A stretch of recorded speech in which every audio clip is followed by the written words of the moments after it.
Is that the new Nissan 650ZX-3? Liu Nizhen asked.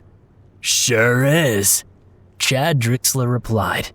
As expected of employees at Scobell Mech Works, both had a penchant for over-engineered products.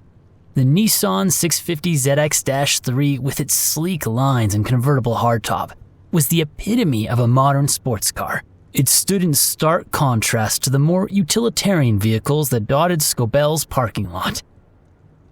Nice, I've been looking at it, but kids. She shrugged. Scobell offered generous parental leave, but as most parents know, the cost of child rearing meant that certain sacrifices had to be made. Liu's minivan was typical of the plight of parents. Chad, as an eligible bachelor, had no such financial constraints. She envied his freedom as they both made their way to the guarded secret entrance nestled into the northern foothills of Scobell's massive facilities, itself already surrounded by industrial buildings that mammothed the surrounding urban area. Hiding in plain sight was often the best strategy for secretive government projects. Once past security, Chad and Liu headed inside, then entered the elevator and punched in a combination of unmarked buttons that took them several hundred meters underground. Then, a retinal and biometric scan, before finally passing another set of armed guards who checked their credentials. Finally, they entered a cavernous underground hangar that held Project Orca. Easily the largest BattleMech ever made, the Orca towered over everything but the roof of the massive chasm several stories above them.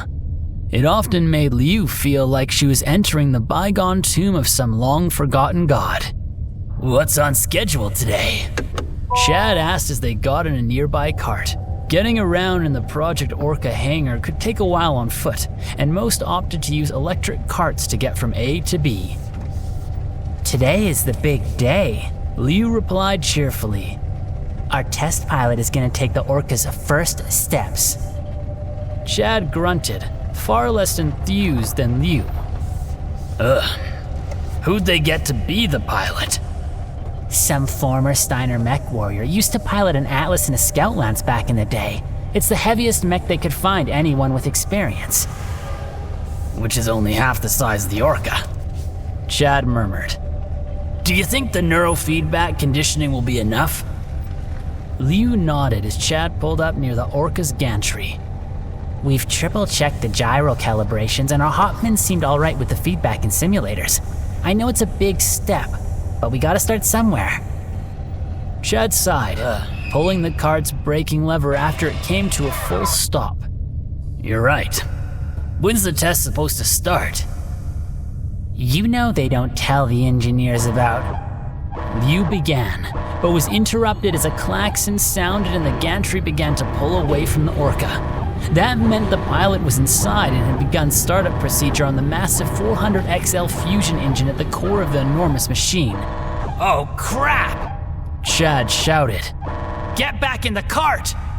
The two dove back to their seats, and Chad began to reverse away from the Orca, which was slowly coming to life. They watched as the massive chassis straightened, the downward pointed arms reached a ready level, and then the huge lumbering machine took its first step forward.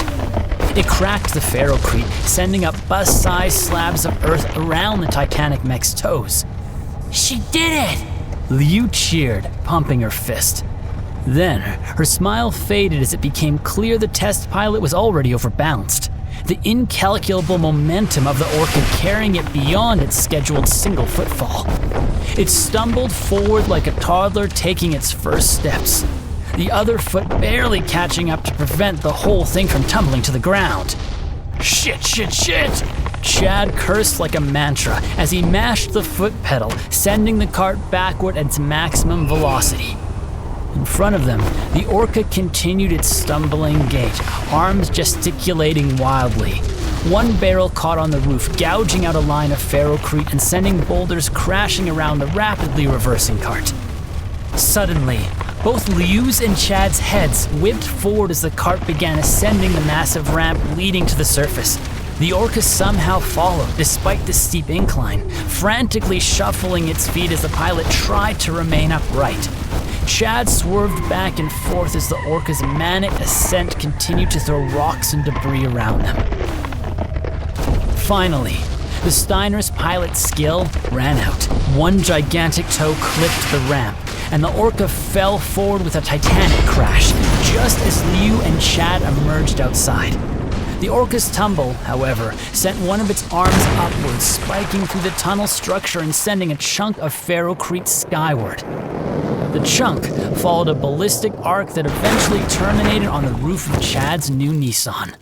"My car!" Chad shouted in dismay, while Liu patted him somberly on the shoulder. Near the entrance to Scobell Mech Works, a delivery driver spotted the tail end of the catastrophe in open-mouthed astonishment. What the? A moment later, security services drove up in an unmarked van, placed a bag over his head, yanked him aside, and then drove away. He wouldn't be seen again for 5 full years.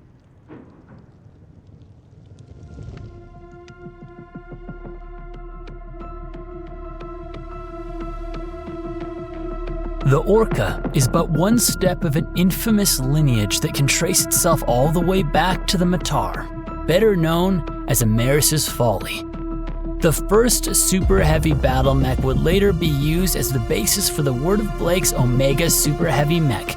And following Operation Scour and the rebuilding of Scobell Mech Works, the Republic of the Spear would use the Omega as its starting point for the Orca. To put it bluntly, the Orca was a barely mobile disaster. While the Word's research into super heavy compatible myomers and actuators was of great assistance to RAF engineers, as were several unfinished Omega hulls not destroyed during Terra's liberation, the Orca was constructed without planning or foresight.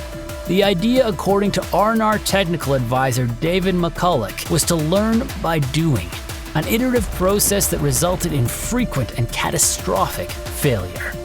The first lesson came in an attempt to use standard composites to construct the Orca's chassis. It quickly became clear that lightweight endosteel was the only material capable of keeping the Orca's mass from ballooning completely out of control. Even after returning the orbital endosteel foundry to operation, the Orca still managed to weigh in at an astounding 200 tons. That exceptional mass led to cascading problems that RAF engineers were never able to solve. The largest issue was simply pilot overload. The Orca's immense momentum required the pilot's full attention at all times, leaving little brain power to spare for combat. Weight tolerances for numerous components were also a constant issue, with techs continually swapping worn or burnt-out myomer bundles, often after a single test run. Despite its size and frequent earth-shattering failures at Scobell, the RAF managed to keep Project Orca mostly under wraps thanks to an ingenious disinformation campaign.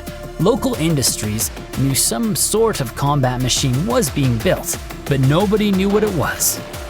Subsystems were sourced using completely fabricated names such as Gabrielle Talker X Communications and Manslaughter X Pulse Lasers, while RAF agents planted rumors of a prototype mech transported all the way from the clan homeworlds for study. Public acknowledgement of the Orca didn't occur until 3103, and even then, most dismissed it as an April Fool's joke. The Orca wasn't fully revealed until 3135, thanks to documents recovered from a Republic installation on Sheraton. In truth, the Orca took its first steps back in 3091, requiring a 400 XL engine just to move at a stately 32 kilometers per hour.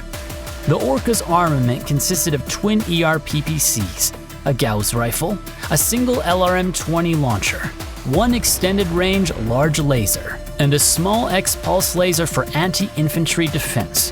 The Orca also had a sniper cannon mounted in the right arm, allowing it to operate as a sort of mobile artillery battery. However, this diverse array of weapons only further overwhelmed a pilot already struggling to maintain their footing. Although several prototypes were built, none received operational approval, and all were soon mothballed in classified locations. This did not end the RAF's fascination with super heavy mech designs, however, with lessons learned from the Orca leading to both the Poseidon and Ares several decades later. Unlike Project Orca, the Rhodes project followed a stricter development process that resulted in fully functional combat machines. The future of Super Heavy mechs appears uncertain. A number of former RAF Super Heavies now serve in the Star League regular army, but Clan Wolf appears to have little interest in producing these expensive weapons of war. Part of that appears to be the clan's emphasis on individual glory, something that's difficult to achieve when the Ares and Poseidon both solve the Orca's pilot overload issue with a team of 3. Should the clan adopt a more cooperative approach, or if it decides to continue the advancement of Super Heavy technology, we may yet see the Orca return from whatever grave it's buried in.